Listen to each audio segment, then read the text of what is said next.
రామ్టాక్కి తిరిగి స్వాగతం. నిన్న Delhi lower court rows avenue ఇచ్చినటువంటి తీర్పు దేశం మొత్తాన్ని ఓ కుదుపు కుదుపుతా ఉంది. ఢిల్లీ లిక్కర్ స్కామ్లో 23 మంది నిర్దోషులే కాదు, డిశ్చార్జ్ చేసేసింది అసలు టోటల్గా. అరవింద్ కేజ్రీవాల్, మనీష్ సిసోడియా, కే కవిత, ఇంకా చాలామంది ఉన్నారు. సో వీళ్ళెవ్వరూ కూడా ఎటువంటి తప్పు లేదు, అసలు వీళ్ళు దోషులే కాదు అంటే స్పష్టం. అది ఆ కోర్టు తీర్పు అయితే అలానే ఉంది. మరి ఎందుకంటే ఇవాళ అసలు ఢిల్లీ లిక్కర్ స్కామ్ తోటి మొత్తం ఢిల్లీలో ప్రభుత్వం పడిపోయింది. ఆ అంటే అప్పుడు పడిపోకపోయినా ఎన్నికల్లో ప్రజలు దానికి వ్యతిరేకంగా తీర్పిచ్చారు. తెలంగాణలో బీఆర్ఎస్కి వ్యతిరేకంగా తీర్పిచ్చారు. అఫ్కోర్స్ ఇది ఒక్కటే కారణం కాకపోవచ్చు, ఇది కూడా ఒక కారణం.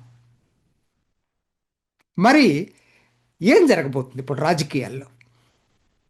రాజకీయాల్లో అయితే ఇమ్మీడియట్గా వచ్చినటువంటి ప్రమాదం ఈ రెండు ప్రభుత్వాలకి, ఈ రెండు రాష్ట్రాల్లో లేదు. ఎందుకనంటే ఢిల్లీ ఎన్నికలు ఇంకా 4 సంవత్సరాలు ఉన్నాయి, తెలంగాణ ఎన్నికలు ఇంకా 2.5 సంవత్సరాలు ఉన్నాయి. సో ఇప్పటికిప్పుడు వచ్చినటువంటి రాజకీయ పెను ప్రమాదం అయితే ఏమి లేదు. కాకపోతే అందరికీ ఆశ్చర్యకరంగా అసలు కోర్టు తీర్పు ఏంటి ఇలా వచ్చింది, ఇది ప్రతి ఒక్కరిని కూడా ఆలోచింపజేస్తూ ఉంది. ట్రయల్ కోర్టు షాక్ ఒక విధంగా ఇది. ఎందుకంటే ఒక్కసారి మీరు గతం చూసుకునేటట్టయితే ఈ కేసులో సిబిఐ దీని మీద కేసు ఫైల్ చేసిన తర్వాత వివిధ కోర్టులు ఎటువంటి అబ్జర్వేషన్స్ చెప్పినాయో చూస్తే కేసులో ప్రాథమిక ఆధారాలు ఉన్నాయని నిరూపణించబడుతుంది. లేకపోతే అన్నాళ్ళు జైల్లో ఉండాల్సిన పని లేదుగా, అరవింద్ కేజ్రీవాల్కైనా, కవితకైనా, మనీష్ సిసోడియాకైనా. అసలు సిబిఐ కోర్టు అయితే 26 ఫిబ్రవరి 2023 ఏం చెప్పింది, మనీష్ సిసోడియా కేసులో స్పష్టంగా ఇది క్రిమినల్ కాన్స్పిరసీ, లిక్కర్ పాలసీని మార్చి వ్యాపారస్తులకి కమిషన్ కోసం దీన్ని మార్చి చేసిన దాంట్లో ఇతని పాత్ర చాలా లోతుగా ఉందని చెప్పింది. చాలా ఉన్నాయి, ఇంకా నేను అన్నీ చెప్పట్లేదు. అట్లానే మీరు ఢిల్లీ హైకోర్టు ఏం చెప్పింది, అసలు ఇది గ్రేవ్ మిస్యూజ్ ఆఫ్ పవర్, ఇవన్నీ కూడా బెయిల్ రిజెక్ట్ చేసింది. అప్పుడు అసలు public opinion dummy accounts create చేసి పబ్లిక్ ఒపీనియన్నే మార్చారు. ఎక్స్పర్ట్ రికమెండేషన్స్ని అసలు చెప్పకుండా దాచిపెట్టారు. 100 crores కిక్ బ్యాక్స్ ఉన్నాయి. ఇంకా చాలా చాలా ఆరోపణలు చేసింది ఢిల్లీ హైకోర్టు కూడా. ప్రాథమికంగా దాని అబ్జర్వేషన్స్ చెప్పింది బెయిల్ రిజెక్ట్ చేయడానికి.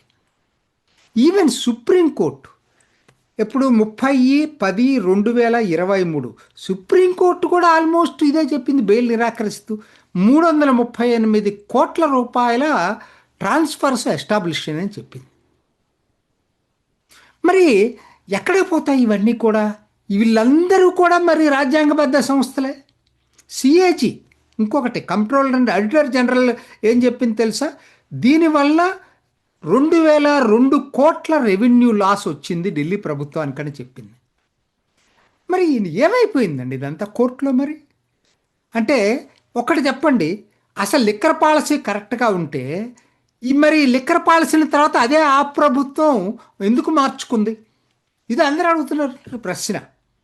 అసలు మరి ఎన్నో ఫోన్లు డిస్ట్రాయ్ చేసినట్టుగా, అట్లానే మీకు సిమ్ కార్డ్స్ డిస్ట్రాయ్ చేసినట్టుగా అందరికీ తెలిసింది. ఈవెన్ కవిత విషయంలో కూడా ఎన్నో సిమ్ కార్డ్స్ చేసింది.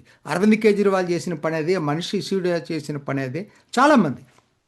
మరి ఎందుకు చేయాల్సి వచ్చింది? ఏమి లేకపోతే ఆన్సర్స్ ఉండాలి కదా. అసలు కమిషన్ కోర్టులే చెప్పింది కదా, మీరే వెండర్స్ని తగ్గించేసి 5% నుంచి 12% కమిషన్ కావాలనే పెంచారని చెప్పింది కదా. అక్కడ దాకా ఎందుకండి, కవిత కేసులో మనం చూద్దామండి. అసలు ఎంతమంది అక్యూజ్డ్ అప్రూవర్స్గా మారారు? మరి వీళ్ళు అప్రూవర్స్గా ఎందుకు మారారు? శరత్ చంద్రారెడ్డి అరవిందో ఫార్మా డైరెక్టరు, ఆయన నేను కవిత బలవంతం చేస్తే ఇవ్వాల్సి వచ్చింది లంచం అని చెప్పాడు. మరి ఇంకొక ఆయన మాగుంట రాఘవ, మాగుంట శ్రీనివాసరెడ్డి కొడుకు ఈడీకి ఇచ్చేశాడు. ఎంతోమంది బుచ్చిబాబు గోరంట్ల, దినేష్ అరోరా, అరుణ్ రామచంద్ర పిల్లే. అసలు అవన్నీ కాదండి. అసలు సౌత్ గ్రూప్ నిజమా కాదా అంటే ఇవన్నీ ఏమైపోయినాయి కోర్టులో? అంటే ఒకటి వాస్తవం, కోర్టు ఎప్పుడు కూడా నిజం అనేది మరి సాక్ష్యాధారాలను బట్టే ఉంటుంది కోర్టులో. అంటే సిబిఐ ప్రాసిక్యూషన్లో వీక్నెసెస్ని బలంగా దాన్ని పెట్టలేకపోయిందా ప్రాసిక్యూషన్? అంటే పూర్తి ఇంకా జడ్జిమెంట్ కూడా రాలేదు, నేను పూర్తిగా చదవలేదు కాబట్టి ఇప్పటికి వస్తున్నటువంటి డౌట్స్ చాలా ఉన్నాయి. అయితే లీగల్గా చూసుకునేటట్టయితే ఏదో ఇది ఇప్పుడు అయిపోయిందని అనుకోవటానికి, ఎందుకంటే ఇన్ని అబ్జర్వేషన్స్ అప్పర్ కోర్ట్స్ చెప్పిన తర్వాత ఇవాళ ఆటోమేటిక్గా ఖచ్చితంగా సిబిఐ వెళ్ళిపోయింది, ఆల్రెడీ అప్పీల్ చేసింది ఢిల్లీ హైకోర్టుకి. కోర్టులు మరి కింద ఇచ్చినటువంటి ట్రయల్ కోర్టు దేని మీద ఇచ్చింది అంటే మనకు తెలియదు, మొత్తం జడ్జిమెంట్ చదివితే కానీ తెలియదు వాళ్ళ ఒపీనియన్ ఏంటనేది. మొత్తం మీద మాత్రం డిశ్చార్జ్ చేసింది. సో దీన్ని పై కోర్టులు ఇది అయిపోయిందని అనుకోవటం పొరపాటు అండి. చాలామంది దీన్ని ఏదో ఇంకా అయిపోయినట్టు సెలబ్రేట్ చేసుకుంటున్నారు. ఇక్కడ కవిత కూడా సెలబ్రేట్ చేసుకుంటుంది.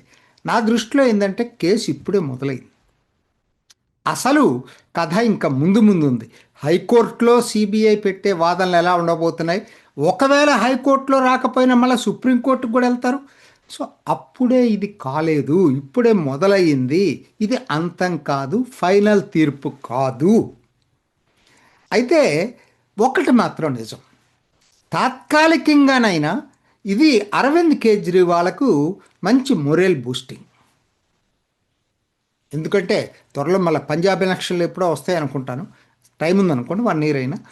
కానీ మరి కొంత మొరల్ బూస్టింగ్ ఆయనకి ఏంటంటే ఇన్నాళ్ళ నుంచి నన్ను అంటే ఆయన అందుట్లో అటువంటి చేయటంలో ఎమోషనల్గా పబ్లిక్ ముందు, ఎందుకంటే ఇందాకనే కళ్ళ నీళ్ళు పెట్టుకొని చూశాను నిన్న, దాంట్లో అద్భుతంగా చేయగలడు అతను అటువంటి అరవింద్ కేజ్రీవాల్.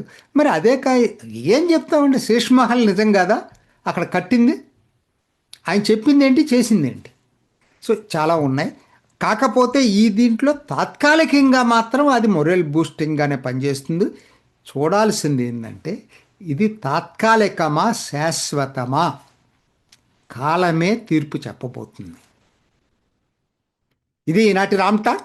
ఇంకొక ఎపిసోడ్లో మళ్ళీ కలుసుకుందాం. నమస్తే. చూసారు కదండి, మరి ఈ వీడియో కనుక మీకు నచ్చినట్లయితే ఒక లైక్ కొట్టేసి మీ అభిప్రాయాన్ని కూడా కామెంట్ బాక్స్లో తెలియజేస్తూ ఇలాంటి ఇంట్రెస్టింగ్ అప్డేట్స్ కోసం మా ఛానల్ని సబ్స్క్రైబ్ చేసుకోండి.